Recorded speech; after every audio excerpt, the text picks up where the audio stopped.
ಆತ್ಮೀಯ ಸ್ಪರ್ಧಾರ್ಥಿಗಳೆಲ್ಲರಿಗೂ first KPSC YouTube ಚಾನಲ್ಗೆ ಸ್ವಾಗತ ಸ್ನೇಹಿತರೆ ಇಂದಿನ ಈ ವಿಡಿಯೋದಲ್ಲಿ ಕರ್ನಾಟಕ ರಾಜ್ಯದ GPSTR ಶಿಕ್ಷಕರ ನೇಮಕಾತಿಯ ಪಠ್ಯಕ್ರಮ ಸಿಲೆಬಸ್ ಕುರಿತು ತಮ್ಮೆಲ್ಲರಿಗೂ ತಿಳಿಸ್ಕೊಡ್ತಾ ಇದ್ದೀನಿ. TET ಸಿಲೆಬಸ್ ಅಲ್ಲ, ಇದು CET ಸಿಲೆಬಸ್. TET ನಂತರ CET ಅಂತ ಮಾಡ್ತಾರೆ, ಅದರ ಕುರಿತ ಒಂದು ಸಿಲೆಬಸ್ಸನ್ನು ತಮ್ಮೆಲ್ಲರಿಗೂ ತಿಳಿಸ್ಕೊಡ್ತಾ ಇದ್ದೀನಿ ಸ್ನೇಹಿತರೆ ಪ್ರಮುಖವಾಗಿ ಈ CETಯಲ್ಲಿ ಪತ್ರಿಕೆಗಳು ಎಷ್ಟು ಬರ್ತವೆ ಅಂತಕ್ಕಂಥದ್ದು ಇನ್ಫಾರ್ಮೇಷನ್ಸ್ಗೆ ತಮ್ಮನ್ನು ನೀಡೋದಾದರೆ ಪ್ರಮುಖವಾಗಿ 3 ಪತ್ರಿಕೆಗಳು ಬರ್ತದೆ ಸ್ನೇಹಿತರೆ. ಅದ್ಯಾವು 3 ಪತ್ರಿಕೆಯಪ್ಪ ಅಂತ ಹೇಳಿದರೆ, ಮೊದಲನೇದಾಗಿ ಒಂದು ಪೇಪರ್ 1 ಅಂತ ಬರುತ್ತೆ. ಇದು ಬಹು ಆಯ್ಕೆಯ ಪ್ರಶ್ನೆಗಳಿರ್ತದೆ. ಇದನ್ನು OMR ಶೀಟ್ನಲ್ಲಿ ನಾವು ಆನ್ಸರನ್ನು ಮಾಡಬೇಕು ಸ್ನೇಹಿತರೆ. ಎಲ್ಲಪ್ಪ ಅಂತ ಹೇಳಿದರೆ OMR ಶೀಟ್ನಲ್ಲಿ ಆನ್ಸರ್ ಮಾಡಬೇಕಾಗಿರ್ತಕ್ಕಂಥದ್ದು ಇಲ್ಲಿದೆ ನೋಡಿ ಸ್ನೇಹಿತರೆ. OMR ಶೀಟ್ನಲ್ಲಿ ಬಹು ಆಯ್ಕೆಯ ಪ್ರಶ್ನೆಗಳಿರ್ತದೆ. OMR ಶೀಟ್ನಲ್ಲಿ ನಾವು ಏನು ಮಾಡಬೇಕಪ್ಪ ಅಂತ ಹೇಳಿದರೆ ಆನ್ಸರ್ ಮಾಡಬೇಕಾಗಿರ್ತಕ್ಕಂಥದ್ದು OMR ಶೀಟ್ನಲ್ಲಿ. ಸೊ ಈ ಪತ್ರಿಕೆ 1ರಲ್ಲಿ ಏನೆಲ್ಲ ವಿಷಯಗಳನ್ನು ಒಳಗೊಂಡಿದೆ ಅನ್ನೋದನ್ನು ನಾವು ತಿಳಿದುಕೊಳ್ಳುವುದಾದರೆ, ಮೊದಲನೇದಾಗಿ ಸಾಮಾನ್ಯ ಕನ್ನಡ ಅಂತ ಇರ್ತದೆ, ಕನ್ನಡ ಭಾಷೆ, ಇದು 25 ಅಂಕಗಳಿಗೆ ಇರತಕ್ಕಂಥದ್ದು ಸ್ನೇಹಿತರೆ. ನಂತರ ಸಾಮಾನ್ಯ ಇಂಗ್ಲಿಷ್ ಅಂತ ಇರ್ತದೆ, ಇದು 25 ಅಂಕಗಳಿಗೆ. ನಂತರ ಸಾಮಾನ್ಯ ಜ್ಞಾನ ಮತ್ತು ಪ್ರಚಲಿತ ವಿದ್ಯಮಾನಗಳು, ನೋಡಿ ಇಲ್ಲಿ ಪ್ಲಸ್ ಪಾಯಿಂಟ್ ಹಾಕಿದ್ದಾನೆ ಇಲ್ಲಿ, ಸಾಮಾನ್ಯ ಜ್ಞಾನ ಮತ್ತು ಪ್ರಚಲಿತ ವಿದ್ಯಮಾನಗಳು, ಇದು 25 ಅಂಕಗಳಿಗೆ ಇರತಕ್ಕಂಥದ್ದು. ನಂತರ ಶೈಕ್ಷಣಿಕ ಮನೋವಿಜ್ಞಾನ ಮತ್ತು ವಿಕಸನ ಮತ್ತು ಬೋಧನಾ ವಿಧಾನ, ಇದು ಪೆಡಗಾಗಿಗೆ ಸಂಬಂಧಪಟ್ಟಂಗೆ, ಸೊ ಇದು 50 ಅಂಕಗಳಿಗೆ ಇರ್ತದೆ ಸ್ನೇಹಿತರೆ. ನಂತರ ಮೌಲ್ಯ ಶಿಕ್ಷಣ ಮತ್ತು ಆರೋಗ್ಯ ಶಿಕ್ಷಣ, ಇದು 15 ಅಂಕಗಳಿಗೆ ಇರ್ತದೆ. ನಂತರ ಬಂದು ಗಣಕಯಂತ್ರದ ಪ್ರಬುದ್ಧತೆಯ ಬಗ್ಗೆ, ಕಂಪ್ಯೂಟರ್ ನಾಲೆಡ್ಜ್ ಬಗ್ಗೆ ಇರ್ತದೆ. ಇದು ಟೋಟಲ್ ಬಂದ್ಬಿಟ್ಟು 150 ಅಂಕಗಳಿಗೆ ಇರ್ತಕ್ಕಂಥ ಒಂದು ಪತ್ರಿಕೆ. ಟೋಟಲ್ MCQ ಮಾದರಿಯಲ್ಲಿ ಇರ್ತಕ್ಕಂಥದ್ದು ಸ್ನೇಹಿತರೆ. ಇದು ಟೋಟಲ್ MCQ ಮಾದರಿಯಲ್ಲಿ ಇರ್ತಕ್ಕಂಥದ್ದು. ಇದು ಪತ್ರಿಕೆ 1 ಆಯಿತು. ಇದರಲ್ಲಿ ಎಲಿಜಿಬಲ್ ಎಷ್ಟು ಪಡಿಬೇಕಪ್ಪ, ಎಷ್ಟು ಅಂಕಗಳ ಎಲಿಜಿಬಲು ಅಂತಕ್ಕಂಥದ್ದು ಸಂಪೂರ್ಣ ಇದರಲ್ಲಿ ಟೋಟಲ್.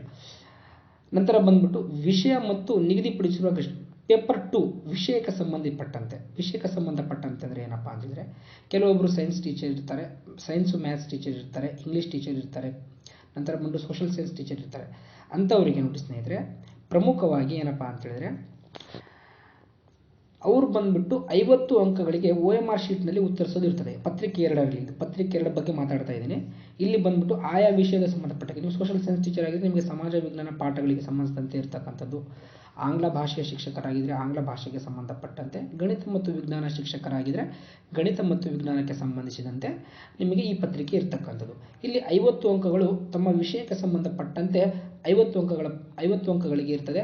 ನಂತರ ಆಯಾ ವಿಷಯದ ಕುರಿತು ವಿವರಣಾತ್ಮಕವಾಗಿ ಬರೀತಕ್ಕಂಥದ್ದು, ವಿವರಣಾತ್ಮಕ ಅಂದರೆ ಡಿಸ್ಕ್ರಿಪ್ಟಿವ್ ಮೆಥಡಲ್ಲಿ ಬರೀತಕ್ಕಂಥದ್ದು, ಇದು 100 ಅಂಕಗಳಿಗೆ. ಇದು 150 ಅಂಕಗಳಿಗೆ. ಇದು ಕೂಡ 2ನೇ ಪತ್ರಿಕೆ 150 ಅಂಕಗಳಿಗೆ ಇರ್ತದೆ.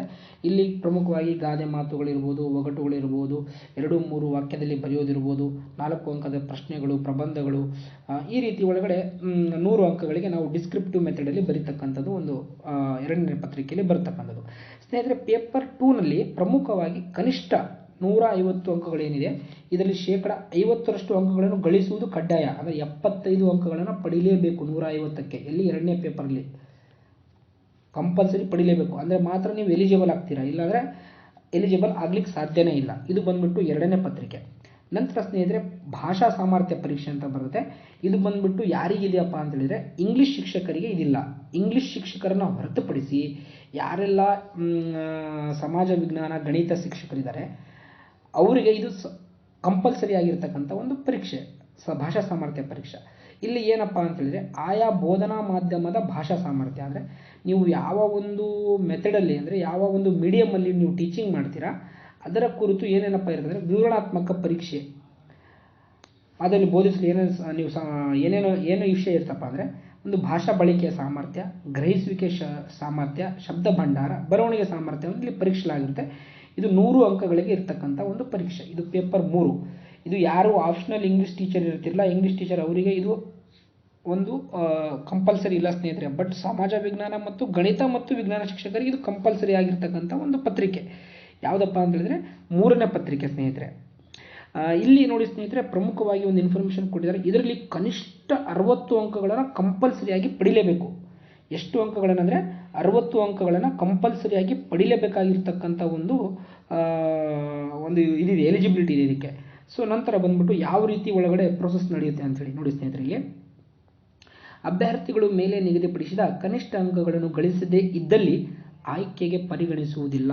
ನೋಡಿ ಇಲ್ಲಿ ಆಯ್ಕೆಗೆ ಪರಿಗಣಿಸುವುದಿಲ್ಲ ಅಂತ ಹೇಳಿಬಿಟ್ಟಿದ್ದಾನೆ.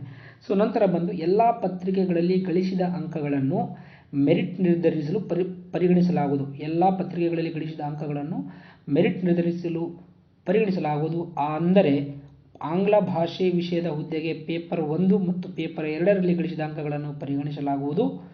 ಗಣಿತ ಮತ್ತು ವಿಜ್ಞಾನ ಹಾಗೂ ಸಮಾಜ ಪಾಠಗಳ ವಿಷಯಗಳ ಹುದ್ದೆಗಳಿಗೆ ಪೇಪರ್ 1, ಪೇಪರ್ 2, ಪೇಪರ್ 3ರಲ್ಲಿ ಗಳಿಸಿದ ಅಂಕಗಳನ್ನು ಪರಿಗಣಿಸಲಾಗುವುದು.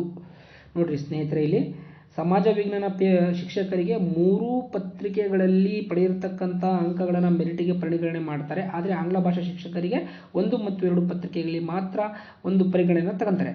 ಪೇಪರ್ 3ರ ಪತ್ರಿಕೆಯು ಭಾಷಾ ಶಿಕ್ಷಕರು ಆಂಗ್ಲ ಶಿಕ್ಷಕರಿಗೆ ಇದು ಅನ್ವಯಿಸುವುದಿಲ್ಲ. ಇದು ಏನಪ್ಪ ಅಂದರೆ ಇಷ್ಟು ಇನ್ಫಾರ್ಮೇಷನ್ ಯಾವುದ್ರ ಬಗ್ಗೆ ಮಾಹಿತಿಯಪ್ಪ ಅಂದರೆ ಸ್ನೇಹಿತರೆ, ಇದು ಬಂದ್ಬಿಟ್ಟು ಯಾವೆಲ್ಲ ಪತ್ರಿಕೆಗಳು ಬರ್ತವೆ, ಅದರ ಒಂದು ಏನೆಲ್ಲ ವಿಷಯಗಳಿರ್ತವೆ, ಯಾವೆಲ್ಲ ಎಷ್ಟು ಅಂಕಗಳಿಗೆ ಪ್ರಶ್ನೆಗಳನ್ನು ಕೇಳ್ತಾರೆ ಅಂತಕ್ಕಂಥದ್ದನ್ನು ತಮ್ಮೆಲ್ಲರಿಗೂ ಮನದಟ್ಟನ್ನು ಮಾಡಿಕೊಟ್ಟಿದ್ದೀನಿ ಸ್ನೇಹಿತರೆ. ಈಗ ಪರೀಕ್ಷಾ ವಿಷಯಗಳಿಗೆ ಸಂಬಂಧಿಸಿದಂತೆ ಪಠ್ಯವಸ್ತು ಮತ್ತು ಅದರ ವ್ಯಾಪ್ತಿ ಸ್ವರೂಪವನ್ನು ನೋಡೋದಾದರೆ ಸ್ನೇಹಿತರೆ, ಪ್ರಶ್ನೆಗಳು ನಿಗದಿಪಡಿಸಲಾಗಿರುವ ಪಠ್ಯವಸ್ತುವಿನ ಸಿಲೆಬಸ್ ಅಂದರೆ ಪಠ್ಯವಸ್ತುವಿನ ವ್ಯಾಪ್ತಿಯಲ್ಲೇ ಬರ್ತಕ್ಕಂಥದ್ದು. ನೋಡಿ, ನಾನು ನಿಮಗೆ ಆವಾಗಲೇ ತಿಳಿಸ್ಕೊಟ್ಟೆ ಸ್ನೇಹಿತರೆ, ಸಿಲೆಬಸ್ ಬಿಟ್ಟು ಬೇರೆ ಏನನ್ನು ಕೇಳೋದಿಲ್ಲ. ಇಲ್ಲಿ ಇಂಪಾರ್ಟೆಂಟಾಗಿ ಸಿಲೆಬಸ್ಸಲ್ಲಿ ಏನಿರುತ್ತೋ ಅದನ್ನೇ ಕೇಳ್ತಾರೆ. ವಿವರವಾದ ಪಠ್ಯವಸ್ತುವನ್ನು ವೆಬ್ಸೈಟಲ್ಲಿ ಇದೆ ಅಂತ ಹೇಳ್ತಾರೆ, ಅದನ್ನು ಡೌನ್ಲೋಡ್ ಮಾಡ್ಕೋಬೇಕು. ಪೇಪರ್ 1ರ ಪ್ರಶ್ನೆ ಪತ್ರಿಕೆಯ ಪ್ರಶ್ನೆಗಳನ್ನು ವಾಸ್ತುನಿಷ್ಠವಾಗಿರ್ತಕ್ಕಂಥದ್ದು. ಪ್ರತಿ ಪ್ರಶ್ನೆಗೆ 1 ಅಂಕ ಇರತಕ್ಕಂಥದ್ದು ಸ್ನೇಹಿತರೆ. ಪ್ರತಿ ಪ್ರಶ್ನೆಗೆ 1 ಅಂಕವನ್ನು ನಿಗದಿಪಡಿಸಲಾಗಿದೆ. ಪ್ರತಿ ಪ್ರಶ್ನೆ 4 ಉತ್ತರಗಳನ್ನು ಹೊಂದಿದ್ದು ಇವುಗಳಲ್ಲಿ 1 ಸರಿ ಉತ್ತರವಾಗಿರುತ್ತದೆ. ಉತ್ತರಗಳನ್ನು OMR ಶೀಟಿನಲ್ಲಿ ನಾವು ಗುರುತಿಸಬೇಕಾಗಿರ್ತಕ್ಕಂಥದ್ದನ್ನು ಹೇಳಿದ್ದಾರೆ. ಇದೆಲ್ಲರಿಗೂ ಕಾಮನ್ ಆಗಿ ಗೊತ್ತಿರತಕ್ಕಂಥ ವಿಚಾರ. ಅಬ್ಜೆಕ್ಟಿವ್ ಟೈಪ್ ಕ್ವಶನ್ಸ್ಗಳಿರ್ತವೆ, MCQ. ಸೊ ಅಲ್ಲಿ ಪ್ರತಿ ಪ್ರಶ್ನೆಗೆ 1 ಅಂಕಗಳು ಇರ್ತಕ್ಕಂಥದ್ದು. 150 ಪ್ರಶ್ನೆಗಳಿಗೆ 150 ಅಂಕಗಳು ಇರ್ತಕ್ಕಂಥದ್ದು ಸ್ನೇಹಿತರೆ. ಪೇಪರ್ 1 ಮತ್ತು ಪೇಪರ್ 2ರ ಪ್ರಶ್ನೆಗಳು ಕನ್ನಡ ಮತ್ತು ಇಂಗ್ಲಿಷ್ ಮಾಧ್ಯಮದಲ್ಲಿ ಇರ್ತಕ್ಕಂಥದ್ದು. ನೋಡಿ, ವೆರಿ ವೆರಿ ಇಂಪಾರ್ಟೆಂಟ್. ನೋಡಿ, ಪೇಪರ್ 1 ಮತ್ತು ಪೇಪರ್ 2ರ ಪ್ರಶ್ನೆ ಪತ್ರಿಕೆಯ ಒಂದು ಸ್ವರೂಪ ಹೆಂಗಿರುತ್ತಪ್ಪ ಅಂತೇಳಿದರೆ ಕನ್ನಡ ಮತ್ತು ಇಂಗ್ಲಿಷ್ ಮಾಧ್ಯಮದಲ್ಲಿ ಇರ್ತಕ್ಕಂಥದ್ದು. ಈ ಮೇಲ್ಪಟ್ಟು ನಾನು ಪ್ರಶ್ನೆ ಪತ್ರಿಕೆಯ ವ್ಯಾಪ್ತಿ ಯಾವ ರೀತಿ ಇರುತ್ತೆ ಅಂತ ಹೇಳಿದೆ. ಸಿಲೆಬಸ್ ಬಿಟ್ಟು ಯಾವುದೇ ಪ್ರಶ್ನೆಗಳು ಬರೋದಿಲ್ಲ ಅಂತ ಅವರೇ ಹೇಳಿಬಿಟ್ಟಿದ್ದಾರೆ. ನಂತರ ಅದರ ಸ್ವರೂಪ, ಪ್ರಶ್ನೆ ಪತ್ರಿಕೆಯ ಸ್ವರೂಪ ಕನ್ನಡ ಮತ್ತು ಇಂಗ್ಲಿಷ್ ಮಾಧ್ಯಮದಲ್ಲಿ ಇರತಕ್ಕಂಥದ್ದು. ಪೇಪರ್ 2ರ ಪತ್ರಿಕೆಯಲ್ಲಿ 2 ಭಾಗಗಳಿರ್ತವೆ. ಮೊದಲ ಭಾಗದಲ್ಲಿ ಬಹು ಆಯ್ಕೆಯ ಪ್ರಶ್ನೆಗಳನ್ನು OMR ಶೀಟಿನಲ್ಲಿ ಗುರುತಿಸ್ತಕ್ಕಂಥದ್ದು. 50 ಅಂಕಗಳಿಗೆ ಪತ್ರಿಕೆ 2ರಲ್ಲಿ 50 ಅಂಕಗಳಿಗೆ MCQ ಕ್ವಶನ್ಸ್ ಇರ್ತವೆ ಸ್ನೇಹಿತರೆ. MCQ questions. ಉಳಿದ 100 ಪ್ರಶ್ನೆಗಳು ಡಿಸ್ಕ್ರಿಪ್ಟಿವ್ ಮೆಥಡಲ್ಲಿ ಬರೀತಕ್ಕಂಥದ್ದು. ರೈಟಿಂಗಲ್ಲಿ ಇರ್ತಕ್ಕಂಥದ್ದು, ಡಿಸ್ಕ್ರಿಪ್ಟಿವ್ ಮೆಥಡಲ್ಲಿ ಬರೀತಕ್ಕಂಥ ಒಂದು ಪ್ರಶ್ನೆಗಳು ಇರ್ತಕ್ಕಂಥದ್ದು. ಇಲ್ಲಿ ಮುಂದುಗಡೆ ಕೊಟ್ಟಿದ್ದಾರೆ ನೋಡಿ, 2ನೇ ಭಾಗದಲ್ಲಿ ವಿವರಣಾತ್ಮಕವಾಗಿ ಬರೆಯುವ ಪ್ರಶ್ನೆಗಳು. ನೋಡಿ, 2ನೇ ಭಾಗದಲ್ಲಿ ಇಲ್ಲಿದೆ ನೋಡಿ, ವಿವರಣಾತ್ಮಕವಾಗಿ ಬರೀತಕ್ಕಂತಹ ಒಂದು ಪ್ರಶ್ನೆಗಳು ಇರ್ತಕ್ಕಂಥದ್ದು ಸ್ನೇಹಿತರೆ. ನಂತರದಲ್ಲಿ ಮುಂದುವರೆದು ಏನು ಹೇಳಿದನಪ್ಪ ಅಂದರೆ ಪೇಪರ್ 2ರ ಪ್ರಶ್ನೆ ಪತ್ರಿಕೆಯ ಉತ್ತರಗಳನ್ನು ಅಭ್ಯರ್ಥಿಯು ಬಯಸುವ ಹುದ್ದೆಯ ಬೋಧನಾ ಮಾಧ್ಯಮದಲ್ಲಿ ಬರೀಬೇಕು. ಅಭ್ಯರ್ಥಿಯು ಯಾವ ಬೋಧನಾ ಮಾಧ್ಯಮದಲ್ಲಿ ಇಷ್ಟಪಡ್ತಾನೋ ಆ ಬೋಧನಾ ಮಾಧ್ಯಮದಲ್ಲಿ ಅಥವಾ ಆಂಗ್ಲ ಭಾಷೆಯಲ್ಲಿ ಉತ್ತರಿಸಬೇಕು ಅಂತ ಹೇಳಿದ್ದಾನೆ ಸ್ನೇಹಿತರೆ. ಸೊ ಮುಂದುವರೆದು ನೋಡಿ, ಇಲ್ಲಿ ಪತ್ರಿಕೆ 3ರ ಒಂದು ವಿವರಣಾತ್ಮಕ ಮಾದರಿಯಲ್ಲಿ ಇರ್ತಕ್ಕಂಥದ್ದು. ಅಭ್ಯರ್ಥಿಯು ಆಯ್ಕೆ ಬಯಸುವ ವಿಷಯದ ಹುದ್ದೆಯ ಬೋಧನಾ ಮಾಧ್ಯಮದ ಭಾಷೆಯಲ್ಲಿ ಉತ್ತರಿಸಬೇಕು. ಇವಾಗ ಇಂಗ್ಲೀಷ್ ಮೀಡಿಯಂ ಟೀಚರ್ಸ್ ಇದ್ದರೆ ಇಂಗ್ಲೀಷ್ ಮೀಡಿಯಮಲ್ಲಿ ಬರಿಬೇಕಾಗಿರ್ತಕ್ಕಂಥದ್ದು. ಕನ್ನಡ ಮೀಡಿಯಂ ಟೀಚರ್ಸ್ ಇದ್ದರೆ ಕನ್ನಡ ಮೀಡಿಯಂನಲ್ಲಿ ಬರಿಬೇಕಾಗಿರ್ತಕ್ಕಂಥದ್ದು ಅಂತಕ್ಕಂಥದ್ದನ್ನು ಇಲ್ಲಿ ಹೇಳಿರ್ತಕ್ಕಂಥದ್ದು ಸ್ನೇಹಿತರೆ.